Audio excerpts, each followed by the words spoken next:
നമസ്കാരം. ഇഷ്ട നേതാക്കൾ വിളിച്ചു പറഞ്ഞാൽ കേസ് ഒത്തുതീർപ്പ്, അല്ലെങ്കിൽ സ്റ്റേഷൻ ജാമ്യം ലഭിക്കാവുന്ന നിസ്സാര വകുപ്പുകളിടും.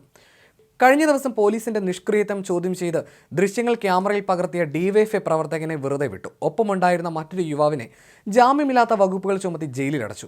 കഴിഞ്ഞ തിങ്കളാഴ്ചയാണ് സംഭവം.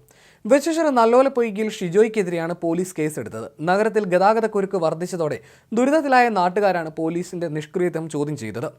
എരുമേലി കാഞ്ഞിരപ്പള്ളി പാതയിൽ പെട്രോൾ പമ്പിന് സമീപം വൺ വേ തിരിയുന്ന റോഡിലാണ് സംഭവം. സ്ഥലത്ത് ഡ്യൂട്ടിയിലുണ്ടായിരുന്ന പോലീസിനോട് വാഹനം നിയന്ത്രിക്കുന്നതിനെപ്പറ്റി ബസ് കാത്തുനിന്ന നാട്ടുകാരായ യുവാക്കൾ നിർദ്ദേശം പങ്കുവച്ചു. എന്നാൽ പോലീസുകാരന് അവരുടെ ഉപദേശം അത്ര പിടിച്ചില്ല. ഇതോടെ യുവാക്കൾ മൊബൈൽ ഫോൺ കയ്യിലെടുത്ത് ദൃശ്യങ്ങൾ പകർത്തി. ഇതോടെ പോലീസുകാരനും ദൃശ്യം പകർത്തി. പിന്നീട് ഇരു കൂട്ടരും തർക്കത്തിലായി. സിവിൽ പോലീസ് ഓഫീസർ ഉടൻ തന്നെ ഷിജോയുടെ കയ്യിലിരുന്ന മൊബൈൽ ഫോൺ വാങ്ങാൻ ശ്രമിക്കുന്നതിനിടയിൽ വയർലെസ് സെറ്റ് താഴെ വീണു. ഇതോടെ SI എത്തി രണ്ടുപേരെയും സ്റ്റേഷനിലെത്തിച്ചു. ഇവരിൽ ഡിവൈഎഫ്ഐ അനുഭാവിയെ പോലീസ് വെറുതെ വിട്ടെങ്കിലും ഷിജോയ്ക്കെതിരെ ജാമ്യമില്ലാ വകുപ്പ് പ്രകാരം കേസെടുക്കുകയായിരുന്നു. ഒരു ദിവസം ജയിലിൽ കഴിഞ്ഞ ഷിജോ ജാമ്യം ലഭിച്ച് പുറത്തിറങ്ങി പോലീസിനെതിരെ നിയമ നടപടിക്ക് ഒരുങ്ങുകയാണ്. തൊടുപുഴയിൽ ഓഫ്സെറ്റ് പ്രസ്ഥാപനത്തിൽ ജോലിക്ക് പോകുമ്പോഴാണ് പോലീസ് അറസ്റ്റ് ചെയ്തത്. തിരക്കിന്റെ ദൃശ്യം പകർത്തിയപ്പോൾ തന്റെ ഫോൺ പിടിച്ചു വാങ്ങിയായിരുന്നുവെന്ന് ഷിജോ പറയുന്നു.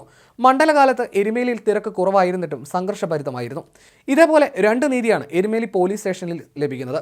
ഈ സംഭവം ഒരു ഉദാഹരണമാണ്. സ്റ്റേഷൻ ഹൗസ് ഓഫീസറും CPM നേതാക്കളും കോൺഗ്രസിലെ ഒരു മെമ്പറും തമ്മിൽ കേസ് ഒത്തുതീർപ്പാക്കുന്ന സംഭവങ്ങൾ നിരവധിയാണ്.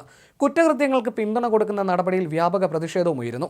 കഴിഞ്ഞ ദിവസം അയ്യപ്പ ഭക്തർ സഞ്ചരിച്ച വാഹനം തടഞ്ഞ് തമിഴ്നാട് സ്വദേശിയായ ഡ്രൈവറെ മർദ്ദിച്ച സംഭവത്തിൽ നിസാര വകുപ്പിട്ടാണ് പോലീസ് കേസെടുത്തത്. വിഷയത്തിൽ BJP പോലീസ് സ്റ്റേഷൻ മാർച്ച് വരെ നടത്തിയിരുന്നു. തൊട്ടടുത്ത ദിവസം താൽക്കാലിക വ്യാപാര സ്ഥാപനങ്ങളിലെ ജീവനക്കാർ തമ്മിലുണ്ടായ സംഘർഷത്തിൽ യുവാവിന്റെ തല സോഡാക്കുപ്പി കൊണ്ട് അടിച്ചു പൊട്ടിച്ച സംഭവത്തിലും കേസില്ലാതെ ഒതുക്കി തീർക്കാനായിരുന്നു ശ്രമം. 2 ദിവസം കഴിഞ്ഞ് CPMലെ തന്നെ ഒരു വിഭാഗം സമ്മർദ്ദം ചെലുത്തിയതോടെ കേസെടുക്കുകയായിരുന്നു. നിലവിൽ പാർക്കിംഗ് മൈതാനങ്ങളുടെ കൊള്ളപ്പിരിവിനും താൽക്കാലിക കടക്കാരിൽ നിന്നുമൊക്കെ പോലീസ് പണം വാങ്ങി ഒത്താശ ചെയ്യുന്നുവെന്ന് ആരോപണമുണ്ട്. പോലീസിന്റെ സഹായത്തോടെ രാത്രിയിൽ ടൗണിലെ വൺ വേ സംവിധാനവും അട്ടിമറിക്കുകയും ചെയ്തു. മണ്ഡലകാലത്ത് തീർത്ഥാടകരിൽ നിന്ന് അമിത ഫീസ് വാങ്ങി ചൂഷണം നടന്നു. റവന്യൂ സ്ക്വാഡും പോലീസും കാര്യമായ നടപടികളൊന്നും എടുത്തിട്ടില്ല.